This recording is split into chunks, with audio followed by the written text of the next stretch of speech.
All right, so your test is Thursday, as was the last test. Very similar to the review test. The review test was up online last week, so you still have access to that, still there. That's basically what I'm going to go over tonight, is the 10 questions of the review test. You have, three questions from section 8.1. I think it's 4 questions from 8.2, and then 3 questions from 9.3. So each of the sections have a application style problem to it as well. So typically this test is easier than the section 7 test or chapter 7 test. So normally people do better on this test than the last test. And I don't think I chose ones that are extremely difficult. Like the actual integration parts and stuff like that aren't too bad. So it shouldn't be a horrible test to do. But let's look at some of it. Huh? Hey, I'm allowed 1 out of 10. What? Over 3 plus.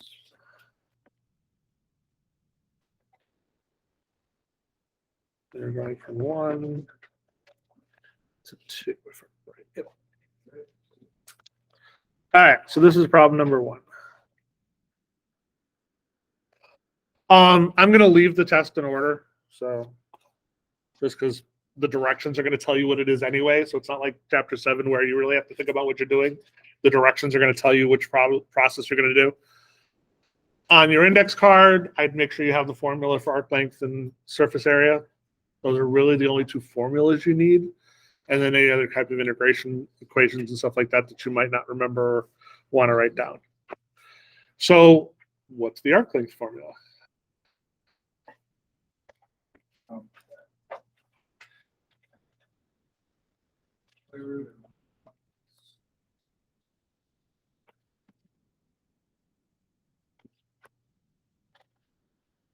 Okay. So we have 1 plus the derivative of the function squared dx. Now, this doesn't really change when you're looking at direction. You have to do it in the way that it is. So in this case, it's in terms of x, so I would do it in terms of dy and f of y instead of f of x. So the only thing that's going to change in this problem is it's going to be y and dy, because I'm going to do the derivative in terms of y instead of in terms of x. So my integral is going to be go from 1 to 2. I need to find my derivative of the original function. So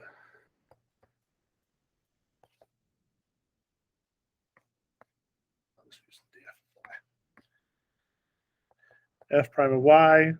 So the derivative of that is y squared, because the 3 is going to cancel out. And then I subtract 1, so I get negative 2 over 4 y to the third. So y squared minus 1/2 y to the third.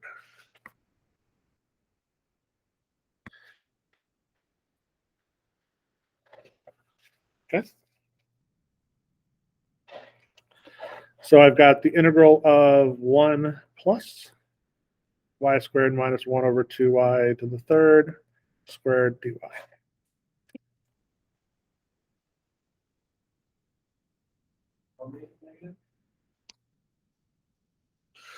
Because it's a negative exponent.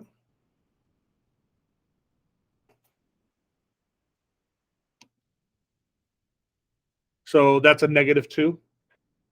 So you're bringing down the negative 2, which is where the negative 2 came from, and then subtracting 1 from negative 2, which gives you negative 3.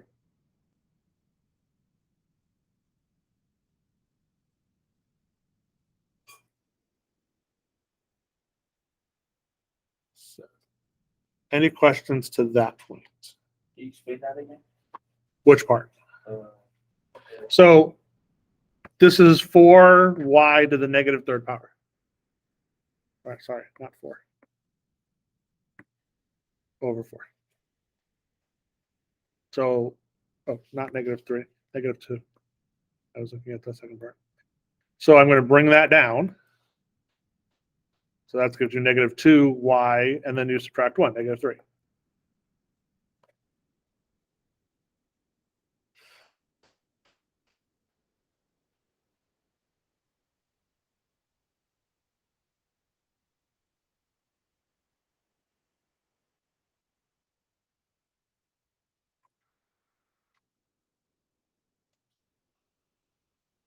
Make sense?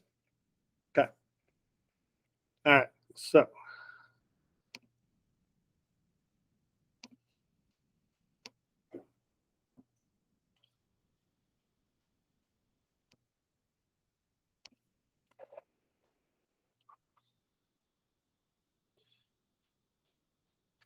all right. So let's square that. So I've got y to the 4th.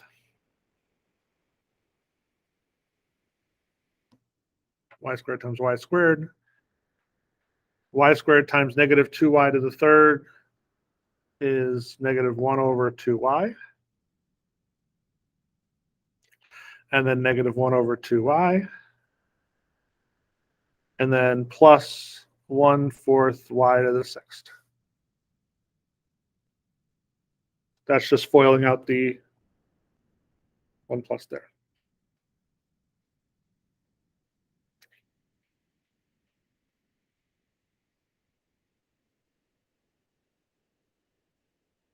So I've got y to the 4th minus 1 over y plus 1 over 4y to the 6th.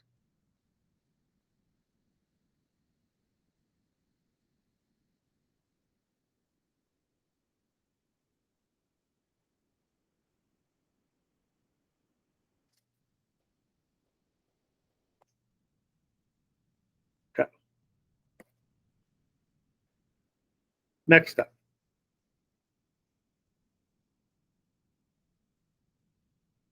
Any questions to that point?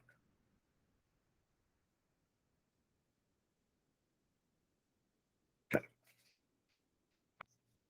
So now I've got this 1 plus in front of it.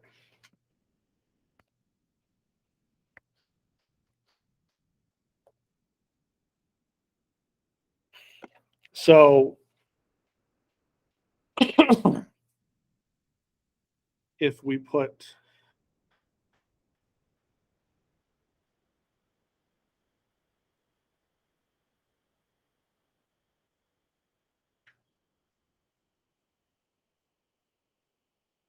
wait, hold on a second.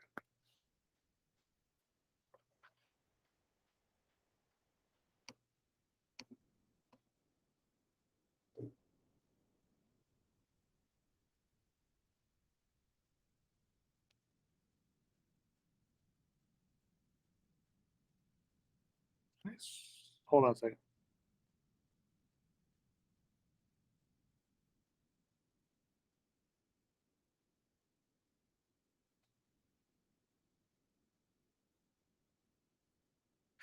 Oh,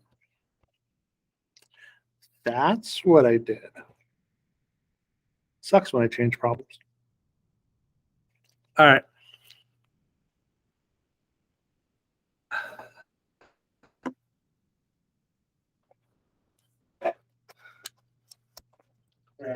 Huh? So I made the problem more complicated. The nice thing is the one in the actual test is easier. So we have to put that together. And this is the problem that's going to come into play. All right, so I've got y over y, because I got to get a common denominator for those two to put them together. So I get minus 1 over y is y minus 1 over y. And this isn't going to work out.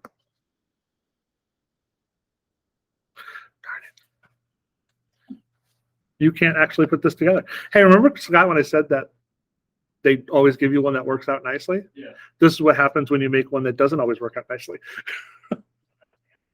You can't actually, so you end up getting this. You can't actually do the, so if you remember when we were looking at these problems, the goal was always to get this part in here to be some kind of square to get rid of it. This one doesn't work that way because in my haste to change things, I added the 2 there. If the 2 wasn't there, that y is not there. Where I stopped, like zero. Yeah, you can't actually go any further than that. That's right. Sort of like magic. Yeah. Look it out. So that ends up changing What I did. that piece right there. So that actually will work out correctly. So the nice thing is the one on the test actually does work out correctly. So what I'm going to do is we're going to fudge this problem so that it works out nicely so you can see how to do the rest of the problem, because this one's not going to.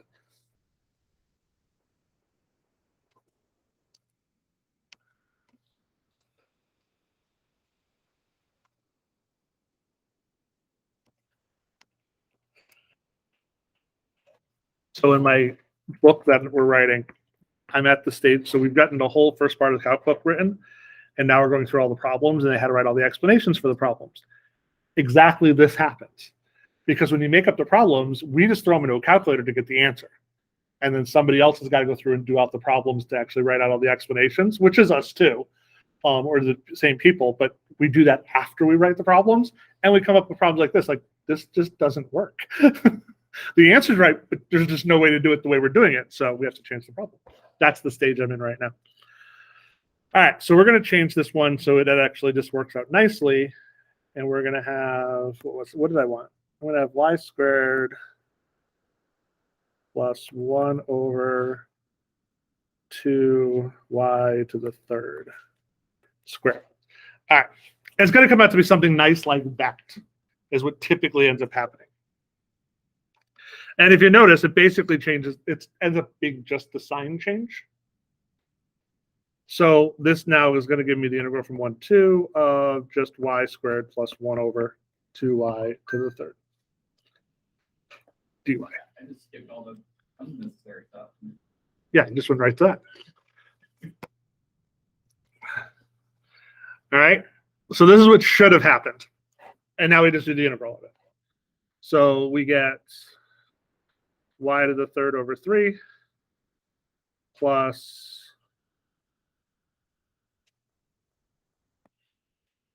one over negative 6y to the squared. Because I have 2, or y to the negative third over 2. So I bring down the negative 3. Yeah. And then we're evaluating that from 1 to 2.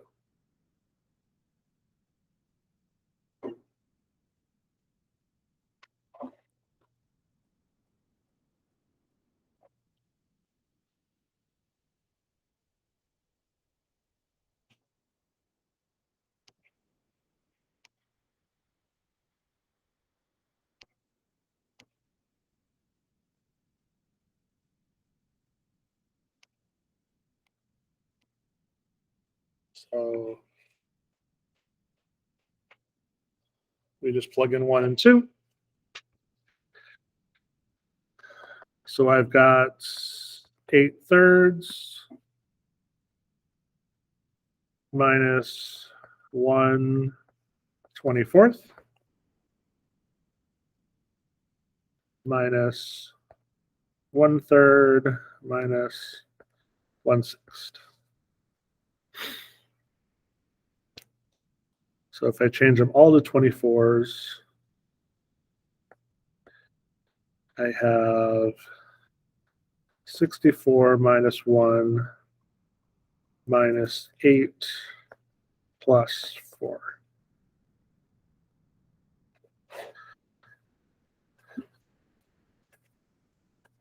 Which equals 59 over 24. I think.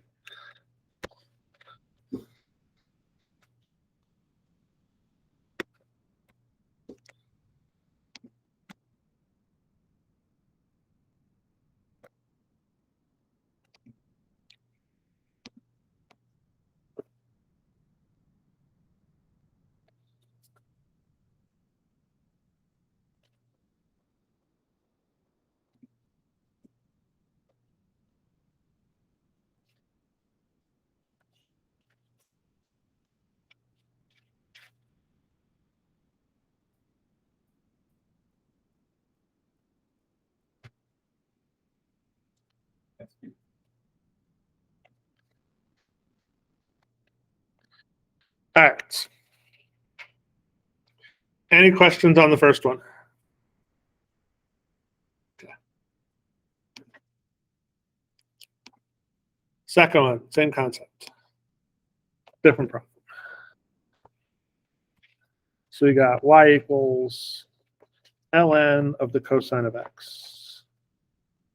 And we're going from 0 to pi over 3.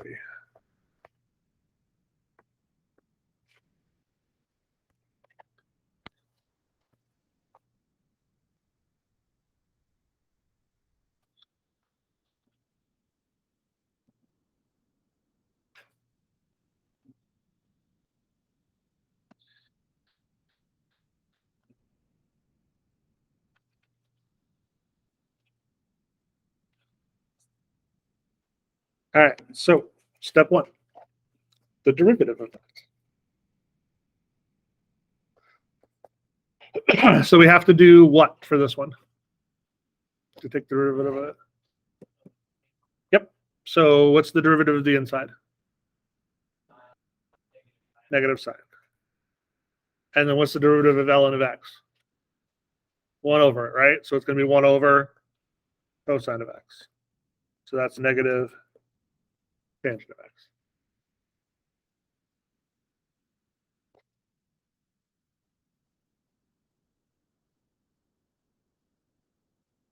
Okay. So we're doing our integral from 0 to pi over 3, 1 plus negative tangent x squared.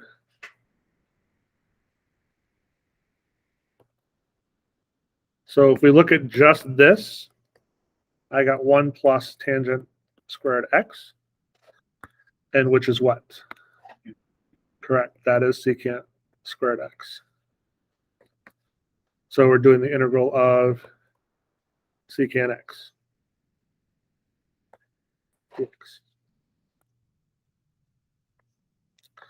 So what is the integral of secant x? ln and x plus tan x. Yes. It's just a thing. It's just a rule.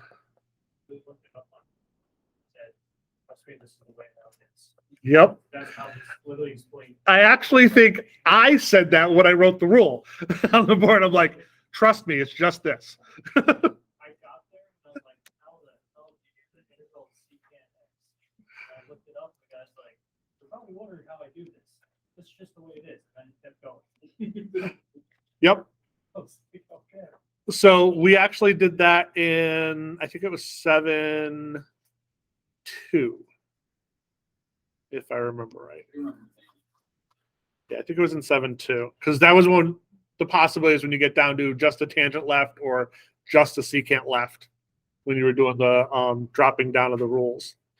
So, and yes, that's just one of those ones you just got to know.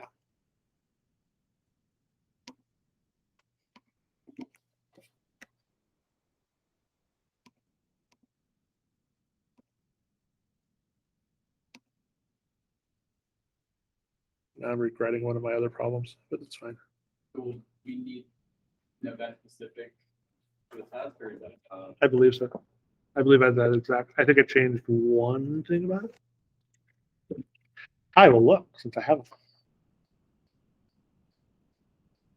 Oh, yeah.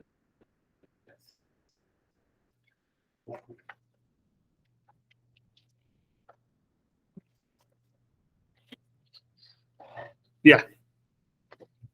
I would suggest knowing that one.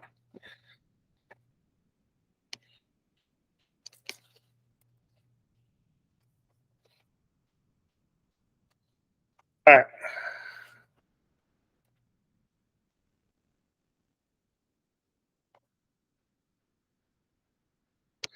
So we've got that.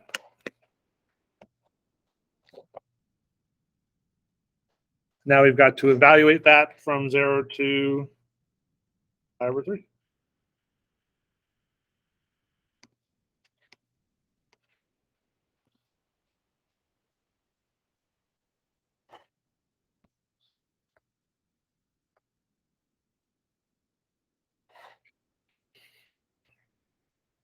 So I've got secant pi over 3 plus tangent pi over 3 minus ln of secant 0 and 0. So unit circle. Secant is the opposite of what? So we're looking for the cosine of pi over 3, and then we're going to flip it over. So the cosine of pi over 3 is 1/2. So the secant of pi over 3 is 2. Tangent of pi over 3 is square root of 3. So that's just ln of 2 plus the square root of 3. Secant of 0. No, it's 1. So 1 tangent of 0 is 0, and ln of 1 is 0. So it ends up being just that. There was one. And then 1, 2. No. Secant of 0 is 1. That's where the 1 came from inside. Because tangent of 0 is 0. So 1 plus 0 is 1. Ln of 1 is 0. Because remember, it's the opposite of it. So e to the 0 power is going to give you 1. So ln of 1 gives you the 0. It's the inverse functions.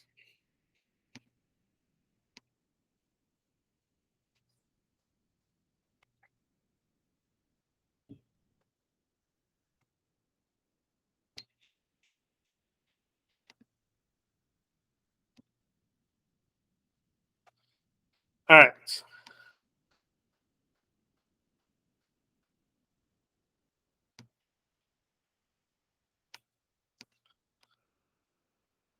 So I got to figure out the width of the flat sheet. Because I want it 21 inches wide after I corrugate it.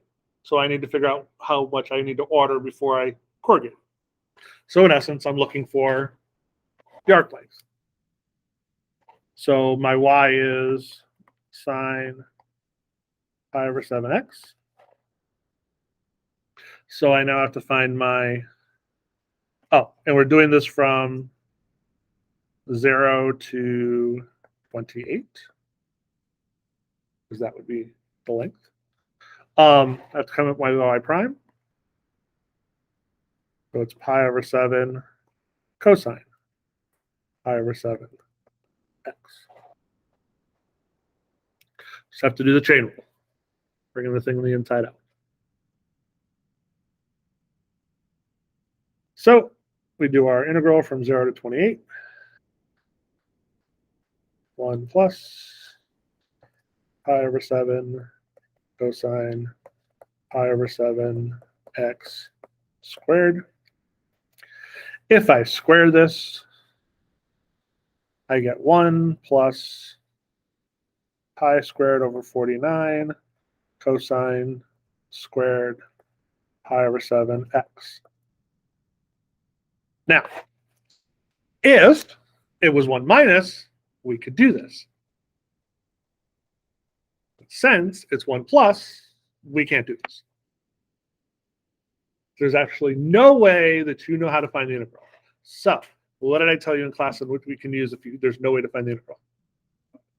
You can use Desmos. I looked through The book literally tells you. they look like so confusing. Yeah, I was just doing it with Scott. The book literally said at the end, you can't integrate this. Use a computer. So now I'll show you how to use it on Desmos so you can actually see how to do it. But honestly, I was debating on changing the problem and putting something you could actually do. But Scott had a very good point. It's real life. Sometimes they're just going to be messy.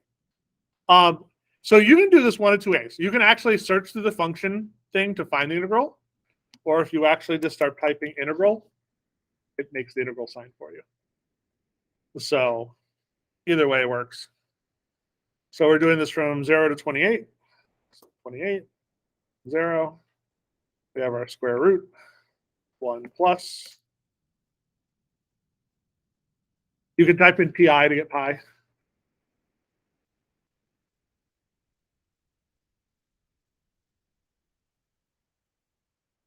Pi squared divided by 49. Cosine squared. Then we had pi over 7 x. And don't forget your dx. If you forget your dx, it won't give you the answer. But as long as you put your dx there, it will give you your answer. On the test, we don't have a question that we have to solve. Yeah, it'll kind of ask you about corrugated metal roofing. All I did is change the numbers for the problem. So yes, you'll have to use Desmos to find an answer on the test. So the answer is 29.36 inches. Now, what I'm going to look at more, so the actual important piece of this, yes, having the right answer is going to be important, but I'm going to be more looking at making sure you got down to the right integration. Okay, and making sure that your range is the right thing. You're going from 0 to 28 or whatever else is there. So that's going to be important because if you get this wrong, you're going to type in Desmos, you're going to get the wrong answer anyway. So that's where the points are going to come from, is the actual work piece there. I'm assuming if you get this right, you type in Desmos, you're going to get the right answer. You're just literally typing it in. If for some reason you type in Desmos and get the wrong answer, but you had the right thing there, I know you screwed up typing in Desmos, and I'm not going to take a ton of points away because that's just you literally typing in the calculator wrong. Okay. So, and you can't like take a screenshot and put it on your test.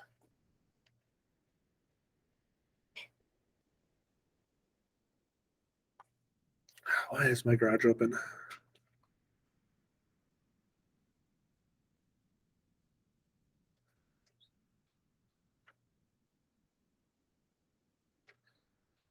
Okay, it's now closed. All right. Next.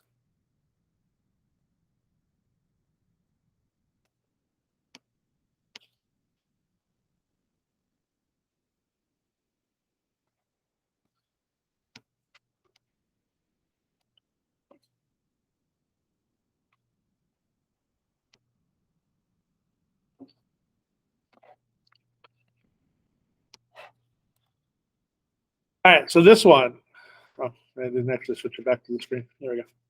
That's better. When we're looking at finding surface area, what's the formula for surface area? Integral of 2 pi r. Or square root 1 plus. Yep.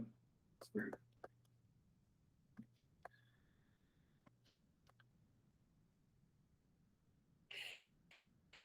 Yes. Because y is in terms of the function there. So, All right. So the question is, so the big key in the whole part of this is figuring out what's your radius. And that's determining where you're going, where you're rotating. So in this case, since it's in terms of y and I'm rotating around the x-axis, my radius is going up to the function. So it will be what the function is. Okay. So in this problem, my r, that's going to be what y is. Okay.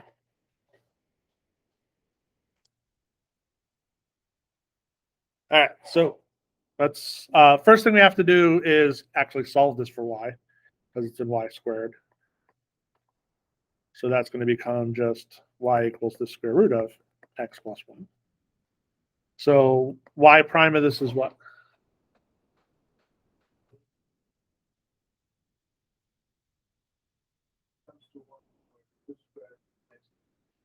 Yep.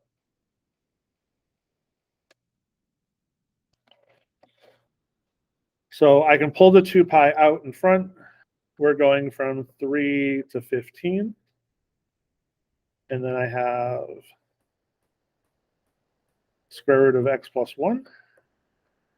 And then times the square root of 1 plus 1 over 2 square root of x plus 1 squared dx.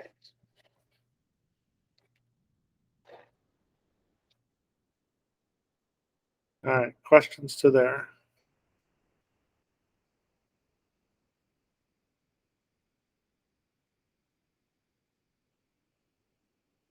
All right, now we just got to clean it up.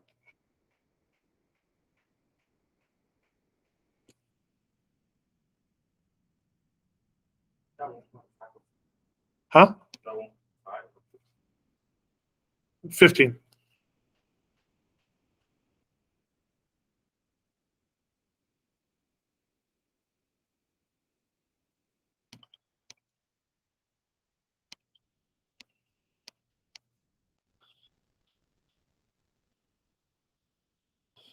All right, so let's clean up the inside part first.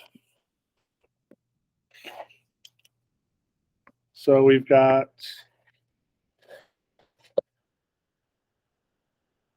uh, 1 plus 1 over 4x plus 1.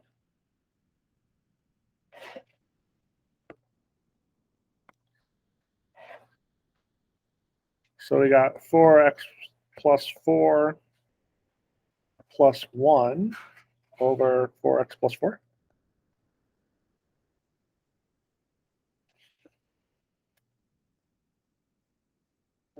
Yeah. If you multiply both the radicals, it becomes, I think, very easy. It might. Yeah, so like it's like. Oh, yeah, because the. It's like easier. Okay. Yeah, we can do that way. We're gonna do it either way. You're gonna do now or then. All right, let's multiply first. Let's try that way. Well, that still is going to come out to be 1 over 4x plus 4. Oh, keep it as the x plus 1? Yeah, so we cancel out. Oh, yeah, the x plus 1's going to cancel. Okay. All right, so then we got 1 plus that times x plus 1. Okay. So we still got to get a common denominator on this side. So that'll cancel out. So we have x plus 1.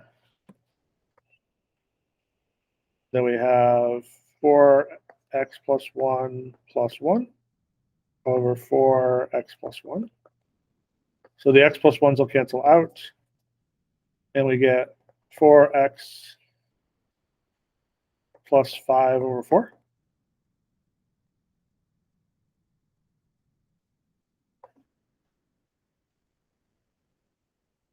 And we still haven't done this.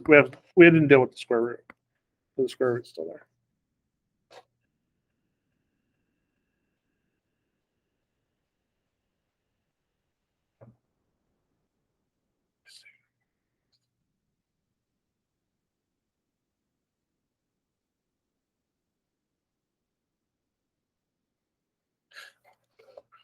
All right. Questions to there? So we still have our integral in front of this whole thing. And still doing it from 3 to 15 dx.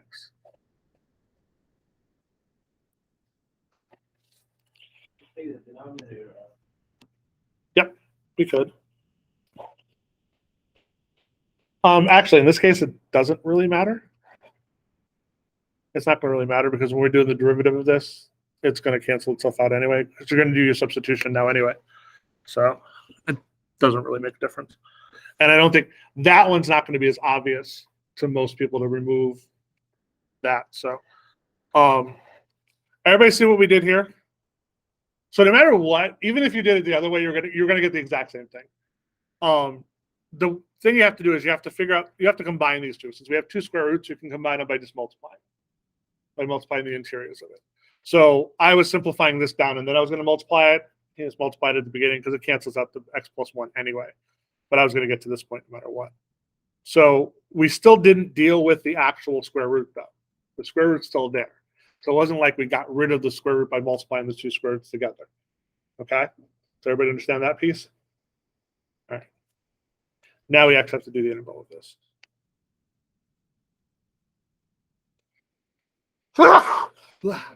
Thank you.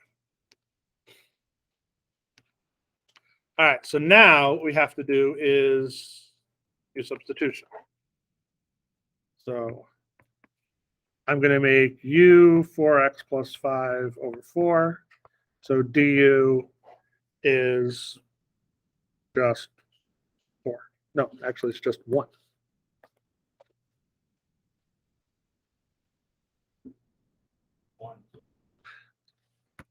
I'll show you one extra step. It does come out to be 1, but I'll do this. I can split this up, so it's x plus 5 fourths. Because 4 divided by 4 is 1, right? See how I went from there to there? So then du is just 1 dx, because it's just that. So this ends up being, and actually, if you really wanted to, you could plug in the 3 and the 15 now and actually just not have to deal with that part, but we'll go backwards afterwards. So we have 2 pi, 3 to 15, the square root of u du. What's the integral of the square root of u?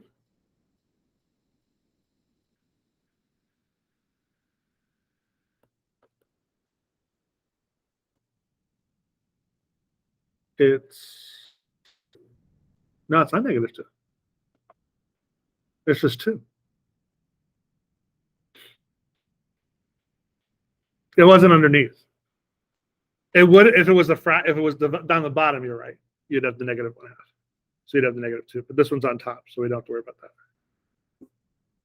that. Okay, or no? Because it's u to the 1/2. Oh, divided by 3. I forgot you have to bring the number after you add it. Darn, switching back and forth. All right. So we have 2 pi. We'll plug back in my wonderful u, which was 4x plus 5 over 4. Actually, I'm just going to change this to the nice one.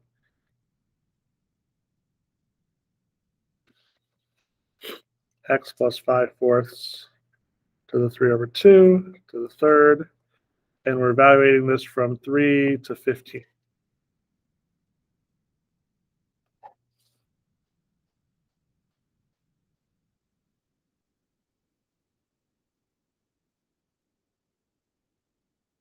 And this is where I use Desmos to figure out my problem, because I'm not doing this in my head. You split the square root 4x plus 4. Do square root of 4, which is 2. Pull out the 2 pi.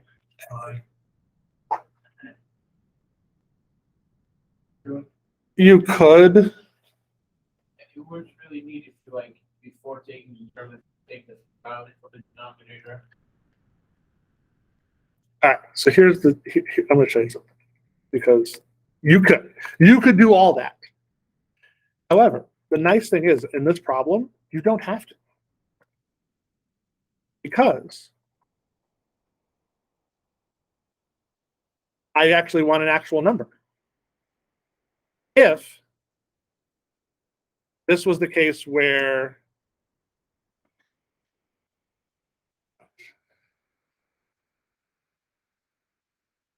if you were doing it in a situation where you didn't need like an actual answer,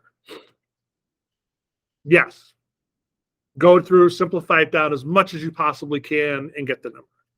However, since we actually want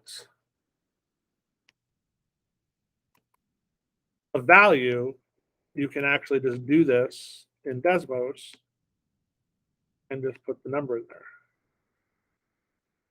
And it gets you your answer.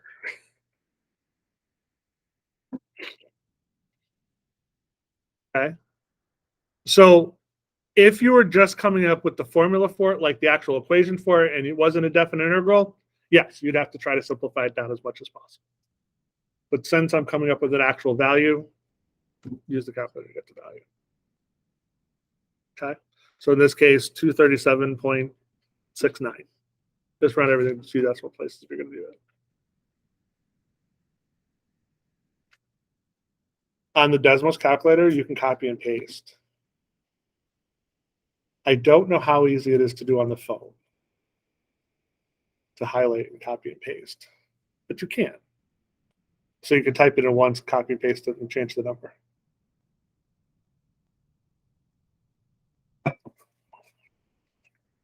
On the keyboard, it's easy because I just have to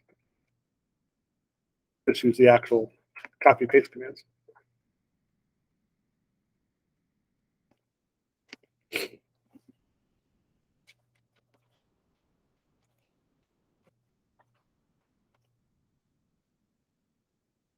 So the answer is, huh? What? Oh, you can't highlight it? That sucks.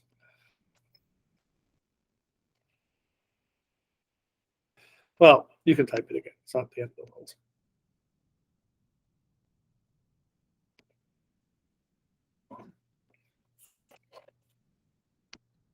All right, I'm changing this problem, I think.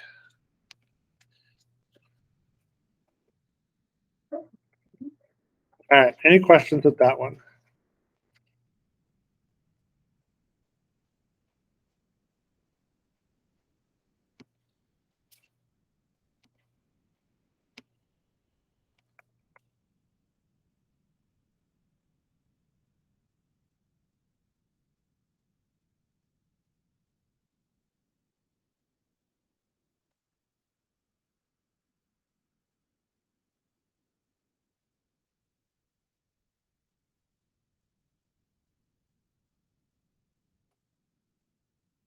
I'm just checking something really quickly because I think I made a problem that's really messy.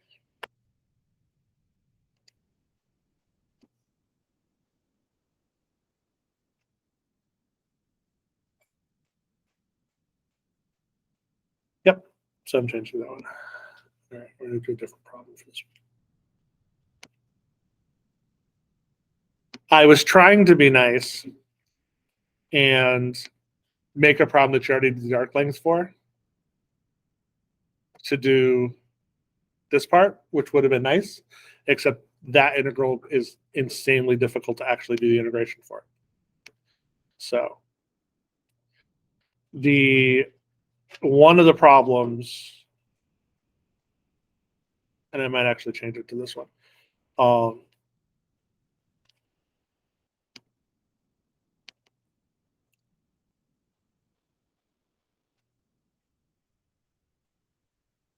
Yeah, that wouldn't be too bad. One of the problems that you have on the test will have so question number 5 will match up with question number 1. So, because remember, the whole point, like if you're looking at surface area, if we're looking at the surface area formula, it is in essence the radius times the arc length.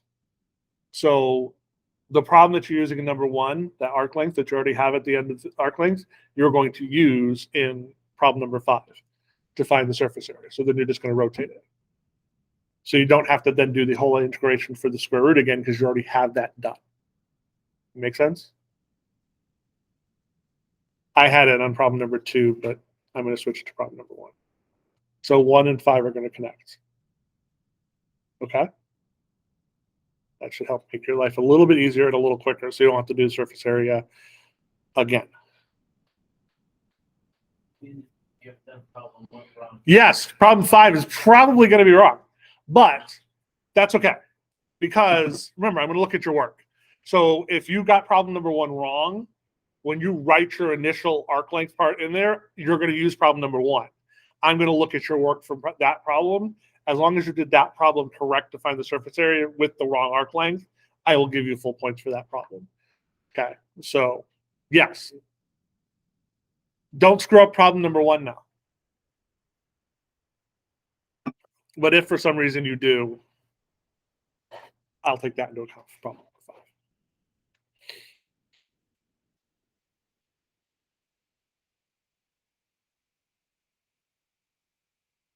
5. All right. Next one.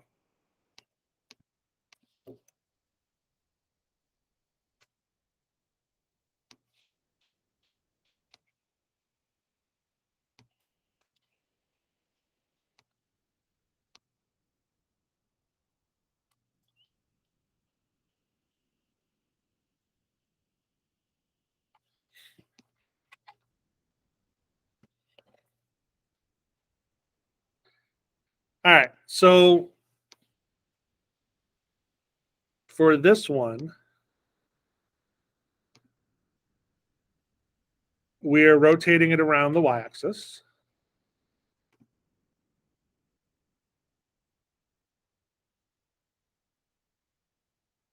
The problem is the way the problem is set up currently, it's not solved for anything.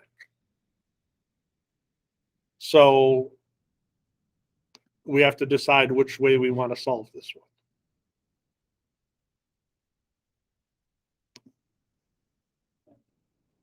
Huh?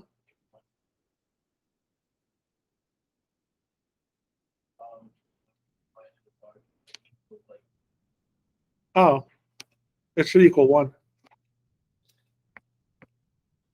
It should be this.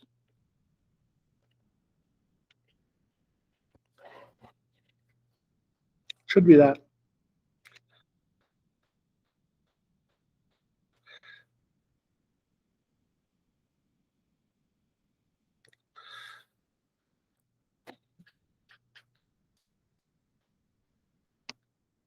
So what I would do is I would graph it.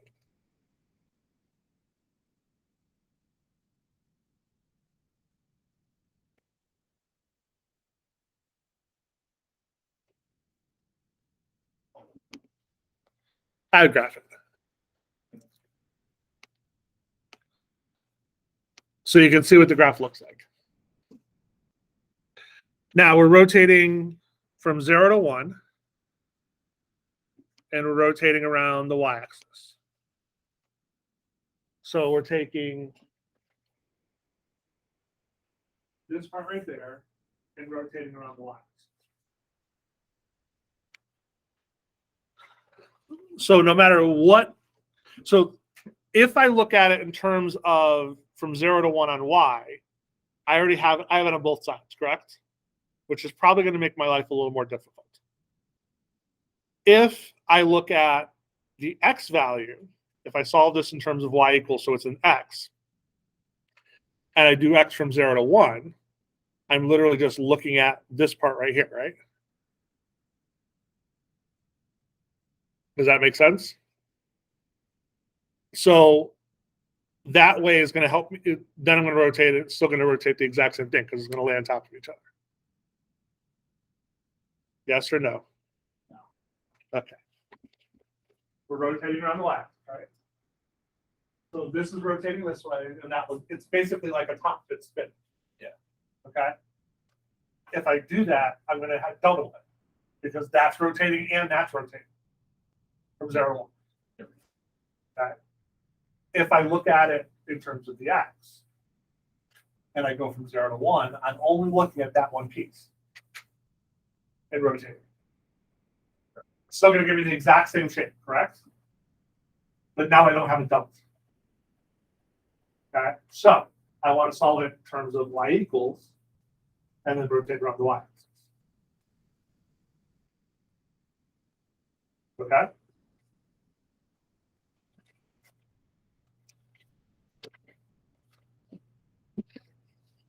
So let's solve this for y equals.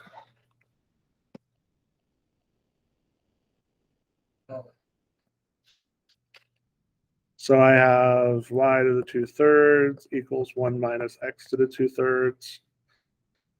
So y equals 1 minus x to the 2/3 to the 3/2. And we're going to use 0 to x to 1. Huh? Oh, still the graph.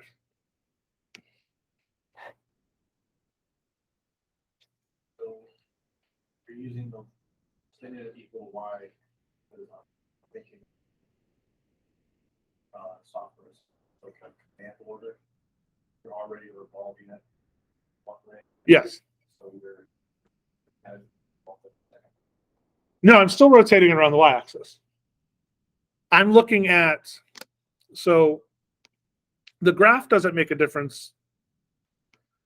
Hold on, let me actually solve this for, I'm going to actually put it in here so you can see it.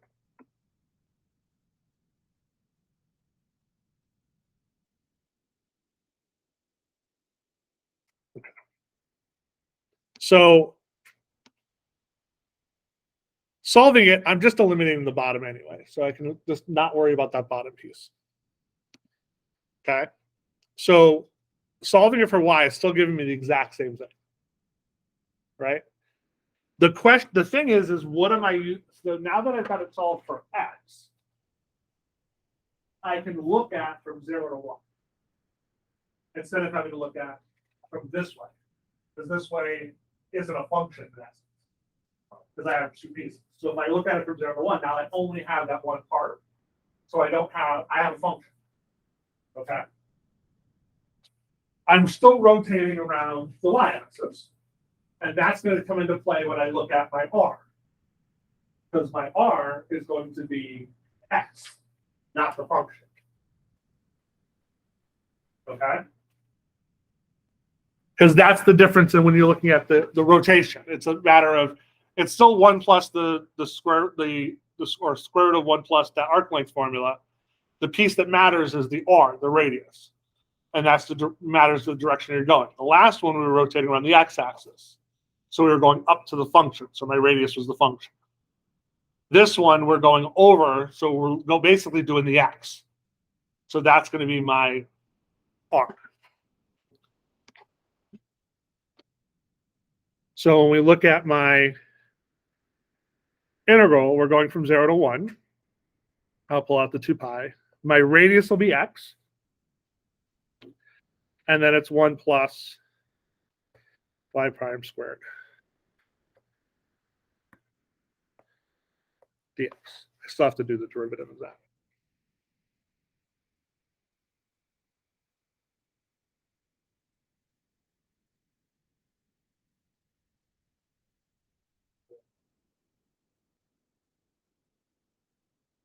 Huh? This? That's just y prime. It's just the derivative of this. I haven't done the derivative yet to put it in there. That's what I'm about to do on the next slide, because that's going to take a couple steps because of the chain rule.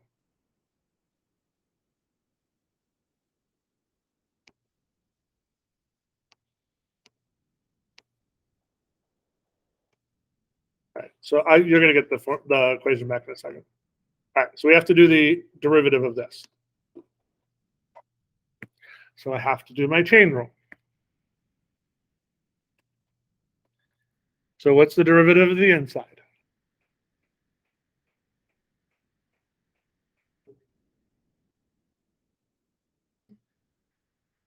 So negative 2/3 x to the negative 1/3, right? I'll change it in a second, but so that's the inside, correct? Yeah. And now what's the derivative of the outside if it was u? I'd bring down the 3/2 times 1 minus x to the 2/3, and then would be 1/2. Correct?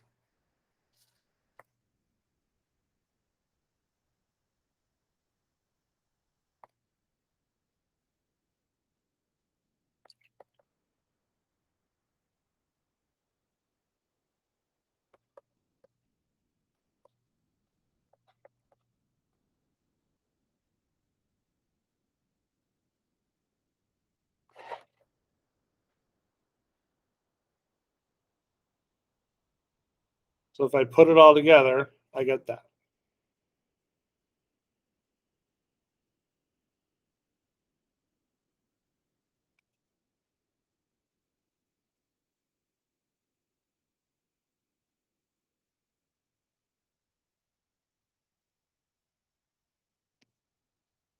Yes? That's why I did it. Like I left that piece up there just because it's easier to look at getting rid of the fractions when you don't have to worry about the x. Okay, so we've got this. I now have to clean up I still have to do my inside of my square root.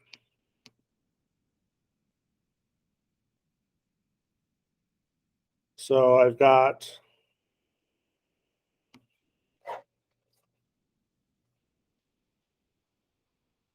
1 plus that squared, right? Okay, so if I square that, I get 1 plus. Actually, I can do 1 minus because I don't have to worry about that. Actually, the minus is done. 1 minus x to the 2/3 over x to the 2/3.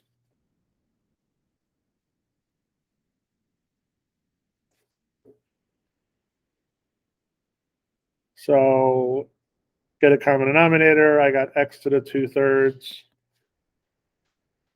plus 1 minus x to the 2/3 over x to the 2/3. So that equals 1 over x to the 2/3.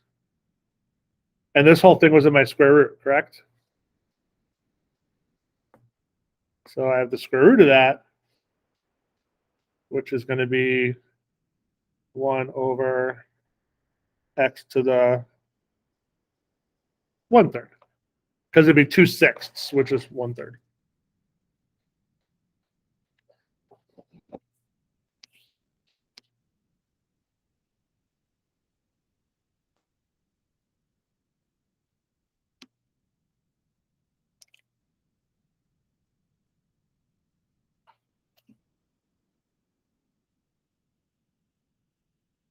I'm going to write the integral back in the next slide. So all we've done right now is we did this part right in here. We've cleaned that up. That's 1 over x to the 1/3 now. Okay.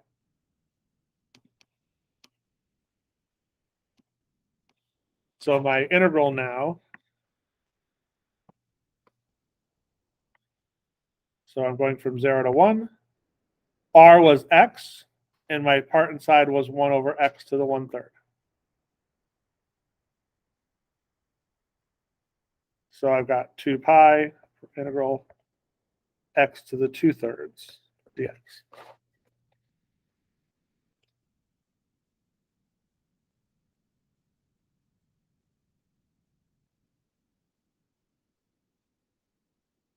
So what's the integral of x to the 2/3?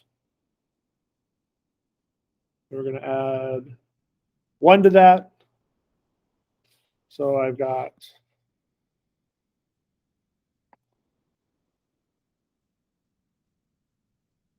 3/5 x to the 5/3, and we're doing it from 0 to 1.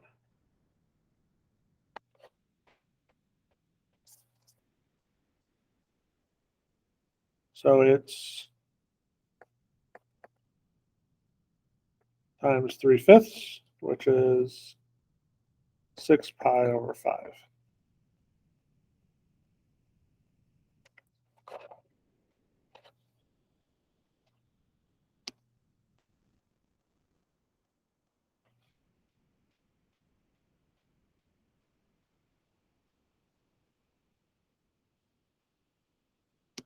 That's where, like, this one and some of them is like graph it so you can see physically what's going on, is going to make your life easier, especially when you're looking at rotating and trying to figure that part out.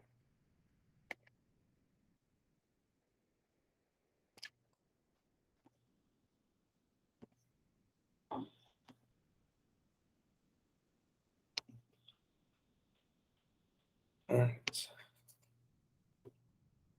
You did it both ways. One would be double whatever that value. Yeah, so you would have had to cut it in half because you'd have been doubling. So do it both ways. Feel right. So if you did it if you solved it in terms of y, so you still would have had to solve it in terms of y. Yeah. But in that situation, you'd have had it times the original function on the outside. Because now you're going over to the y function. Yep. So that might have made the actual integration that piece a little more complicated. I don't know. I didn't do it. But yes, you would have doubled it. So you would have had to recognize that you needed to cut the answer in half. Because you're rotating it twice. So.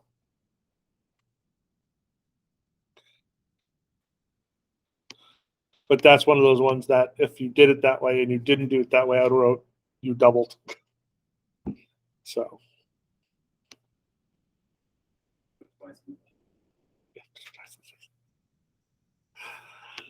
All right. Because I'm running out of time, I'm going to jump to the 9-3 stuff so you guys get some of those in there. And then if I have time, I'll go back to number 7.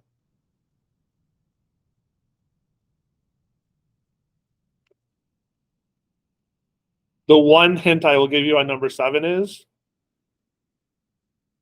just like the last problem, actually, I'll show you. So it's very similar in respects to the last problem. So number 7 was x squared over 9, x squared over 4.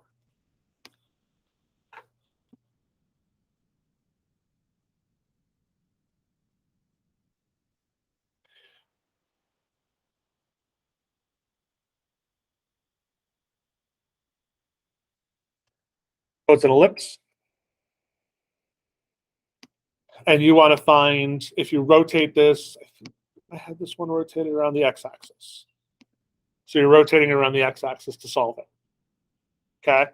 So this is one of those ones where it's, okay, the question is what are you looking at and what piece are you looking at? So in this situation, no matter which way you go, you're going to double. So if you're rotating around the x-axis, I probably would solve it for x and just do it from 0 to 3. And then this is one of those ones you're going to have to recognize that you're going to cut. But if you cut it, you've got just this section over here, so you only have half of it. Then you basically have to double for this side. So you have to recognize to figure out the right piece. So if you cut this one in half, you're looking at just this part there. And then when you rotate it, we've got this half, and then you have to double the answer to get that half. Okay? So this one, graph it, see what's going on, and how to figure out the right answer for it. But that's a little bit sort of rotate, or to give you a three-dimensional graph of an ellipse. So very similar to the last problem, going how you set it up and do the actual math from it. Except I think this one's a little easier on the actual calculations.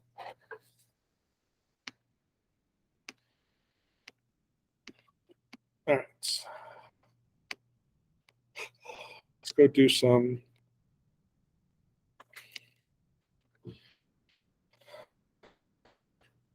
Separable equations.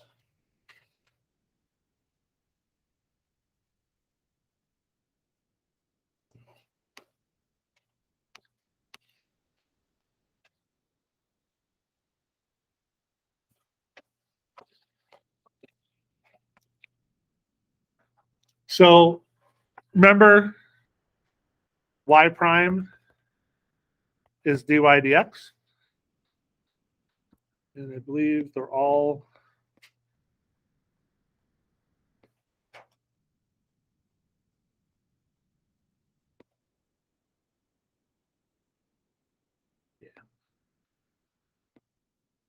and if you had, which you don't in this test, but if you had x prime, that's dx dy. It's just the opposite way. It doesn't change how you solve the problem. It's done the exact same way.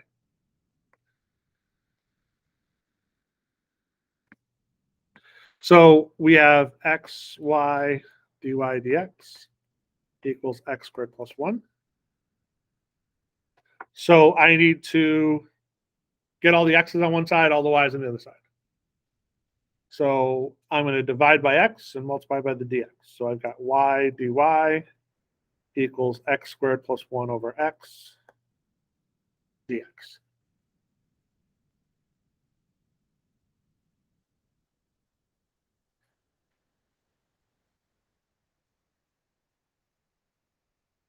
And I'm going to change this one so it's x plus 1 over x dx to make my integration easier.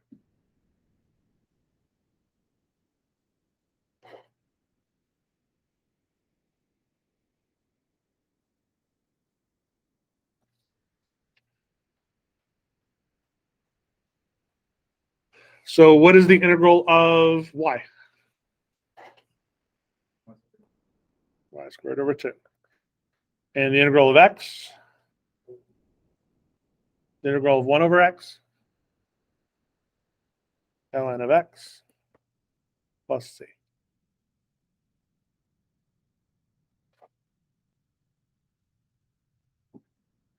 This one, if there's only one y, it's really easy to solve for y, so solve it for y.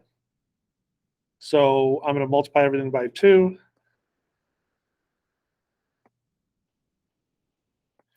You'll notice I'm not changing the c because it doesn't really matter. And then I take the square root of everything.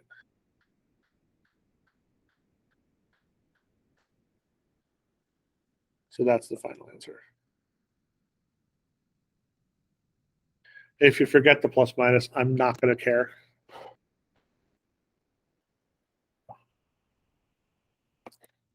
But technically, there's a plus minus there.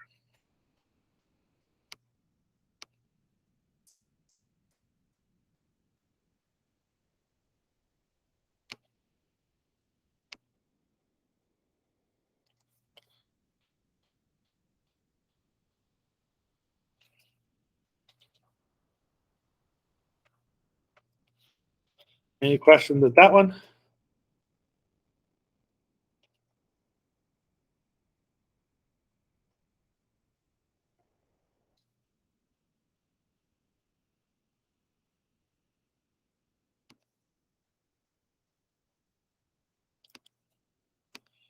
There.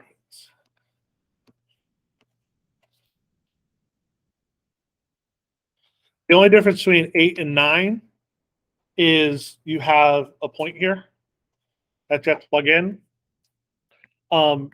Unlike the other ones where it was y, this was x. So your x is -5 and your y is 0. Okay.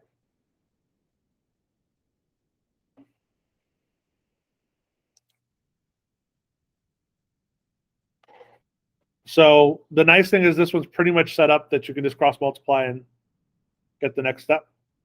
So we're just going to cross multiply it. So we have a 2x dx.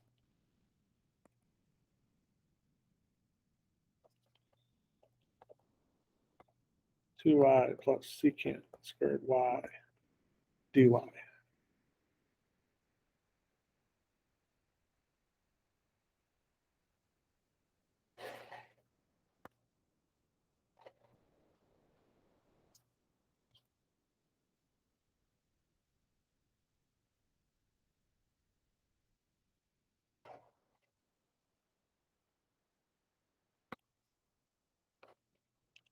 Now we do the integral of both sides. So what's the integral of 2x? It's just x squared.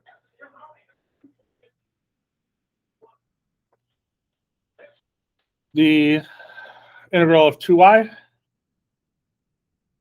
the integral of secant squared y,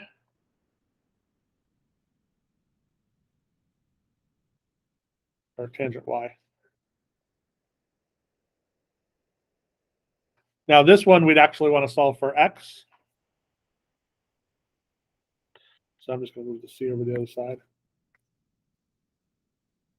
So I've got x equals the square root of y squared plus tangent of y plus c.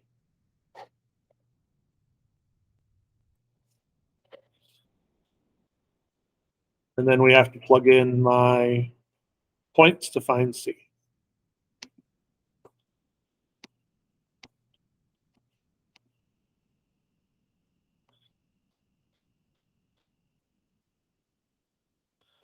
And remember, x was -5 and y was 0. So -5 equals c. So 25 equals c. So x equals the square root of y squared plus tangent y plus 25.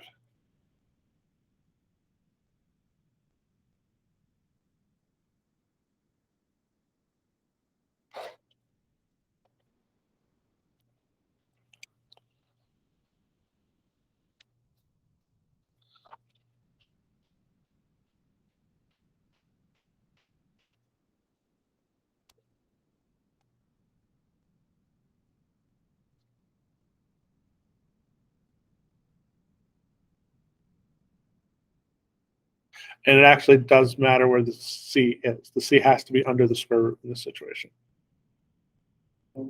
It stays auto and just use the CO with them. I actually put the CO.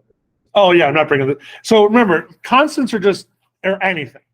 So while it's a c and not an actual number, it could technically be anything.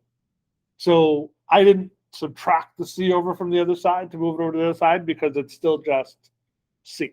That was the negative. Yeah, so it's like, remember, you have technically a c on both sides, but you only ever want to write one, because if you write it on both sides, the tendency is just to get rid of both of them, and you don't want to do that. So it doesn't actually matter which side of the equation you put it on to begin with. I typically put it on the x's, just because it's force of habit.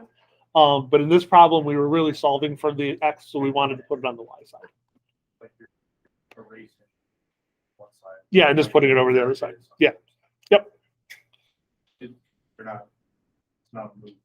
Yes, it's a number you don't know yet. Turning the light off. Yes, basically.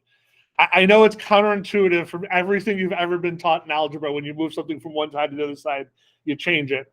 But if it was a negative c in this situation, you wouldn't have been able to change your square root because you couldn't take the square root of a negative number. So the c would have had to have been something to make it positive. So.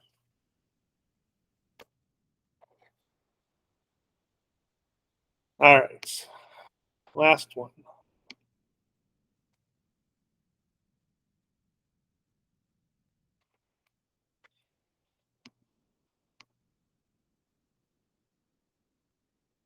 I can't remember if it was this one or the one under test. One of them, I actually did the calculation. I went online and found what concentration of carbon dioxide in the room would start causing problems, and had you figure out how long it would take you to clear out a room that had basically carbon dioxide poisoning. Well, because we only look at carbon dioxide because carbon dioxide is in the air. However, if carbon dioxide is too high, it still can cause major problems to you. We normally don't see it because we have a lot of air moving around and the carbon dioxide doesn't get that high. However, where's the one place that it would actually truly matter? You guys never watched the movie? Space. Apollo 13, that was the problem. They had major issues and they lost their oxygen. So they couldn't, so the scrubbers that were cleaning the things actually got overwhelmed and they started having an abundance of carbon dioxide in the actual capsule and was going to basically kill them if they didn't figure out a way to solve it. But yeah, that was the problem on Apollo 13. Good. Correct. Right. You have to clean the air that's in it. So you either have to pump fresh oxygen in, which is a lot of times what they do, or they have the scrubbers, which is they basically are pulling the carbon dioxide out of the air. But if the scrubbers go down, you can't do that. It's not like you just open a window. So airplanes are actually the same thing. You're just normally not in an airplane long enough for it to actually matter. But yeah. So, but back in the 60s, they didn't really have a lot of. Now they have better technology. So, all right. So this is just like the problem that we did last week where we did the water with salt water. Right? Same concept. So my initial point, so we want to know what's the percentage of carbon dioxide in the room after 2 hours. So how much carbon dioxide is in the room at 0 hours? We can figure out. So Y at 0 hours is 0.5% times the 200. So we have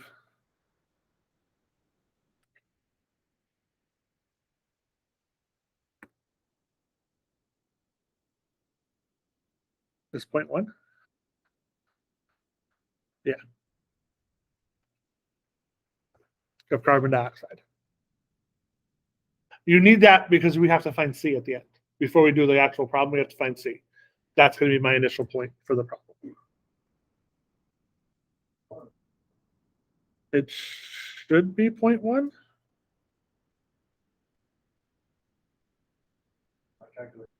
Is it 1?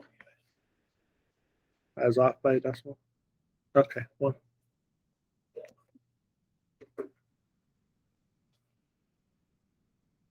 Yeah, because 200 nickels would be 10. Yeah. Okay. All right. So now my dy dx, my change, is the rate in minus the rate out. My rate in, so fresh air is 0.0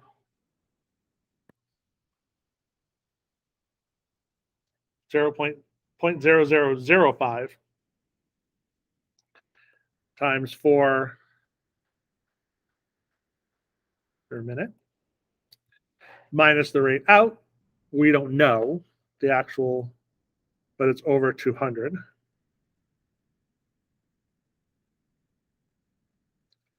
But it's still the 4 minutes.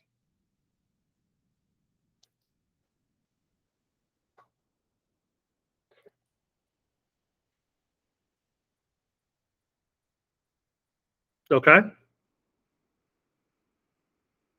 lot of decimals. Small numbers.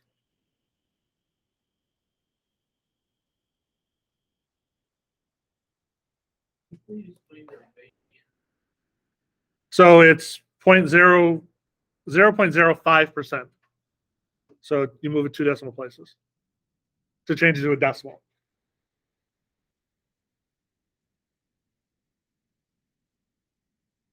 You could have actually, because the question is asking as a percent, you could have just ignored the percent and done it that way too, probably. All right, so that times the 4 is 0.002 minus y over 50.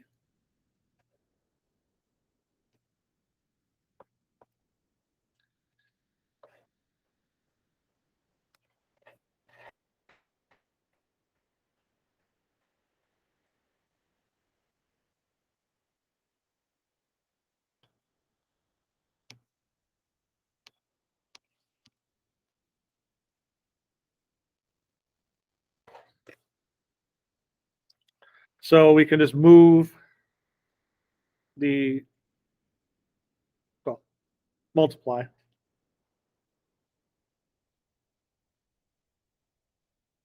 So I've got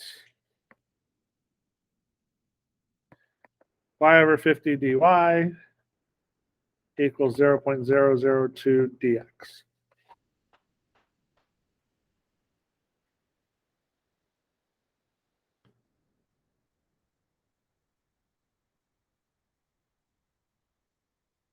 So I moved the y over to the y side, and I didn't have an x, so I just moved the number over to the x side. All right, so do the integral of both sides. So what's the integral of this side?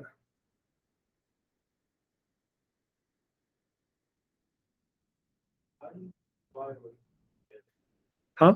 how do you divide with- I added it.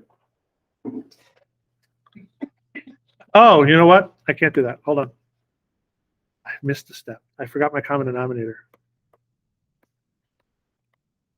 All right, common denominator first.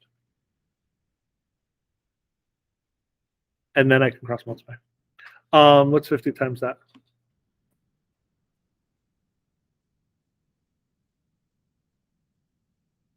No point. There we go.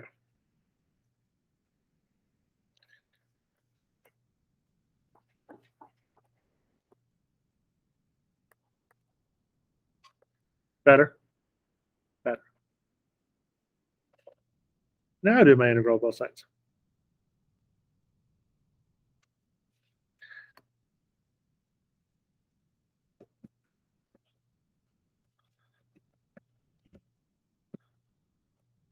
All right. What's the integral of the dy side?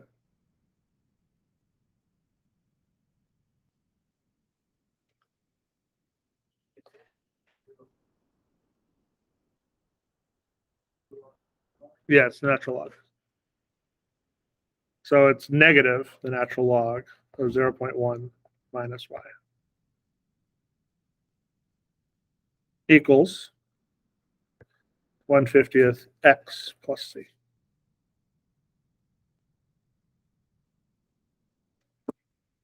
Any questions on how I got either of those two?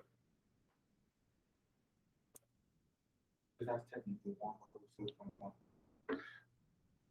This is technically 1 over 50. That's where the x came from. This is 1 over the 0.1 minus y. So that's where you did the ln.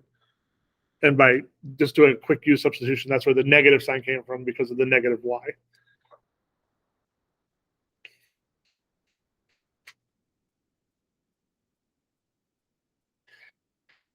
All right. So we've got to kind of solve that for y. We lost at the integral, Which one? right there, from stuff above to there. So from there to there? No, no. Oh, from there to there? That's not what I wanted to do. That's what I wanted to do. So if we cross multiplied, you end up getting 50 dy equals 0.1 minus y dx, right? Well, I want them on the opposite sides. So I'm going to divide by 0.1y and by 50. And it switches them.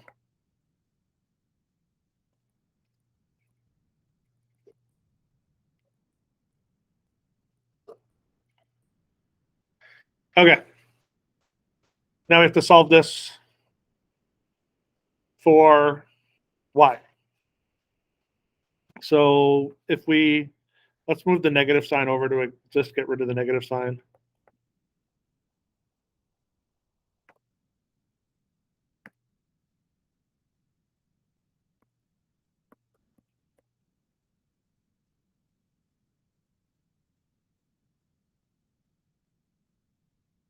And now I got to get rid of the ln.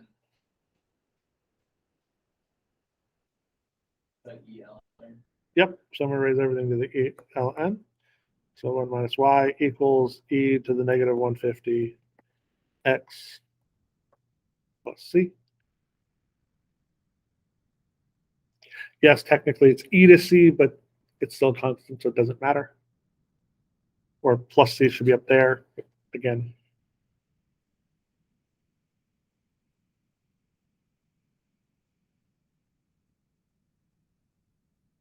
And now minus the negative 0.1.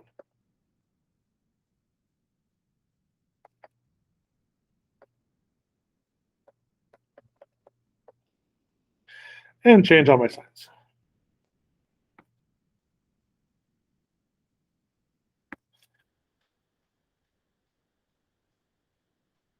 Plus c. Okay. So if I plug in 0 here, I need to get, what was the final answer? Was it 1?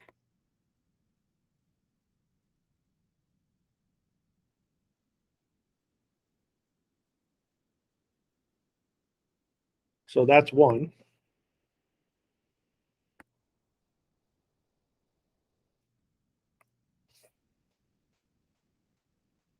So I get C is 0.9, so 1.9.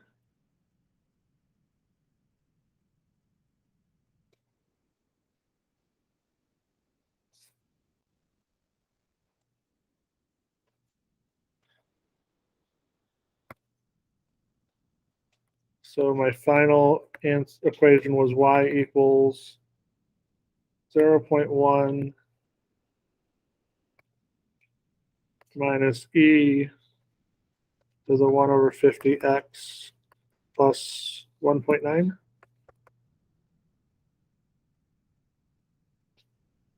So y equals 2 minus e to the 150x.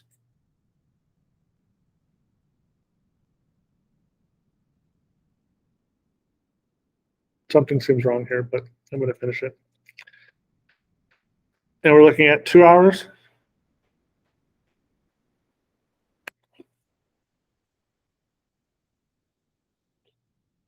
What happened to -1?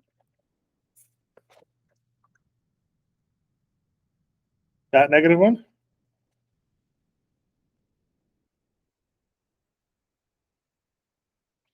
Because that gives you negative 0.9, right? Which you then move over. You just write it down. Well, I have 1 equals 0.9 plus c, or negative 0.9, right? So if I added that over, I get 1.9 equals c. Yes?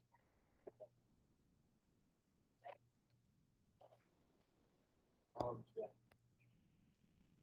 E to the 0. Because I plugged in 0 for the...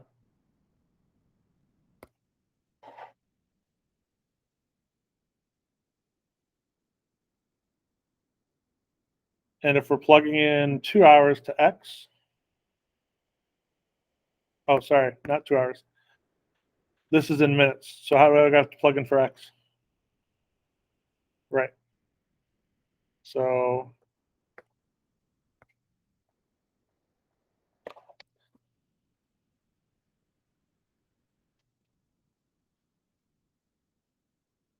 oh,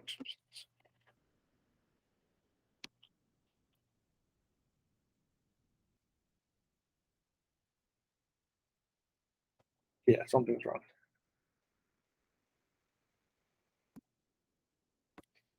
Because this ends up being -9. Wait.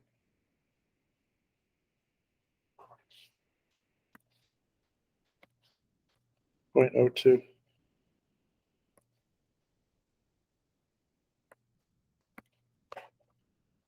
Which does not work. Does not make sense to have -9. That's it. Huh? That's no. Into the one. No, e to the 1 over 50. I mean, 120 over 50. Because x was 120 minutes. So somewhere I made a mistake in my calculations. And Hello, can you hear me? I think the exponent is negative 150x or 1 over 50x. was it supposed to be negative? Oh, you're right. That is the mistake. That was a nice quickie through there. There we go.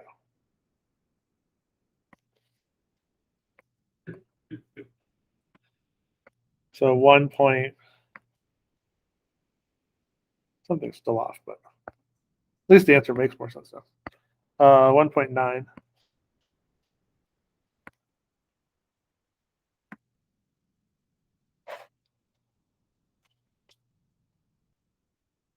That still doesn't make sense. We added carbon dioxide to the room. We're breathing too much. What's the-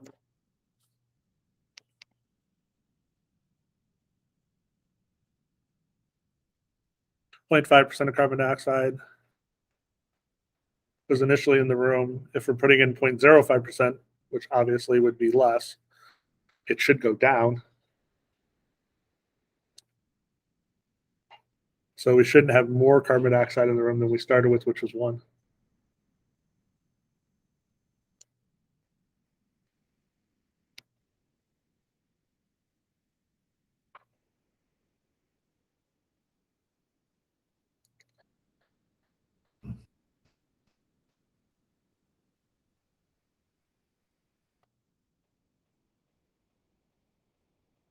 Oh, I know where the mistake was. It's right here.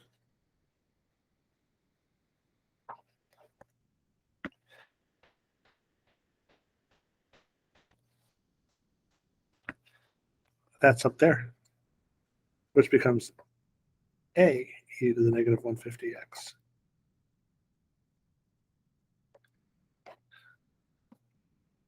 Because when you split up the e, it's multiplication. That was where the mistake was. All right, so when you split up a exponent, right? If the bases are the same, so here. I'll show you the error. I'm not going to finish the problem, but I'll show you the error. So you add e to the negative 1 over 50x plus c. That's the same thing as saying e to the negative 1 over 50x times e to the c. Addition becomes multiplication. So that is, we can use any letter we want. I just don't want to use c again. Typically, they use a for this.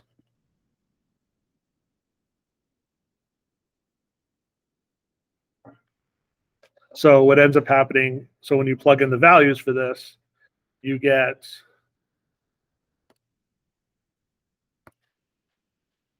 so you had y equals 0.1, was it minus? Minus a e to the negative 150x. So when you plug in the 1 there, you move that over. So you get 0.9 equals negative a.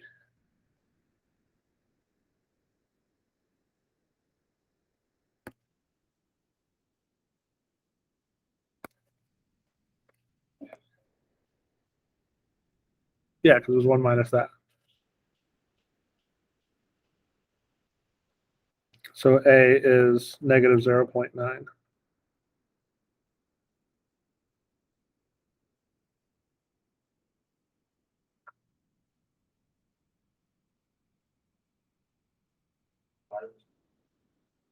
Yeah, the original problem, why when x was 0, y was 1. That was the original thing that we came up with at the very beginning. So then you plug that, you can plug in the 120 into that, and you'll get the actual answer, which makes a lot more sense. Because it's going to be less than 1. All right. Instead of ordering, Well, what's the final? it is y equals 0.1 minus e to the negative x over 50.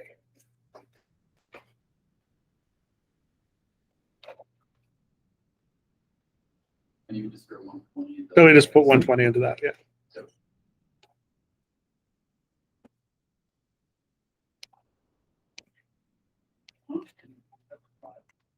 One twenty for the 2 hours. Yeah.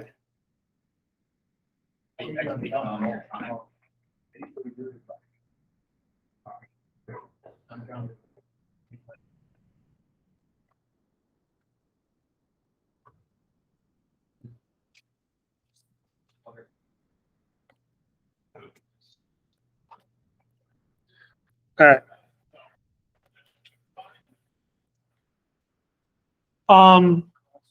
So the only change on the actual test that you got is I'm going to match 1 with 5. So you don't have to do the whole square root thing again. You've already done that for question number 1 to question number 5, which will make your life a little bit easier there. And question number 3, you're still using Desmos to find your answer.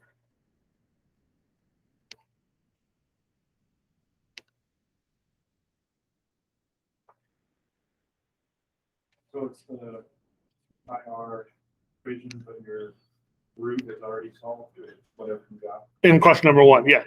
Yeah, it's still, you're still gonna have to do the full power. The only thing you're saving is you've already done the arc length. So you don't have to do the arc length piece again for it. Because the one that I have is number 5, you can't do. Because your integral or your square root becomes the natural log of secant x plus tangent x, and doing the integral of natural log of cosine x times the natural log of secant x plus tangent x, you can't do. So I was trying to pick one that worked, like that would save you the trouble, and I didn't pick the right one. Yeah, but it'll be on the test. It'll be written that way. The question's going to be exactly the same as question 1 and 5. 5 is just going to tell you you're rotating around an axis. So you have to do the surface area. But the problem will be the exact same equation. And it'll be the exact same equation that's in question number 1. Yes. Don't try to do question 5 on the review test. You won't be able to do it.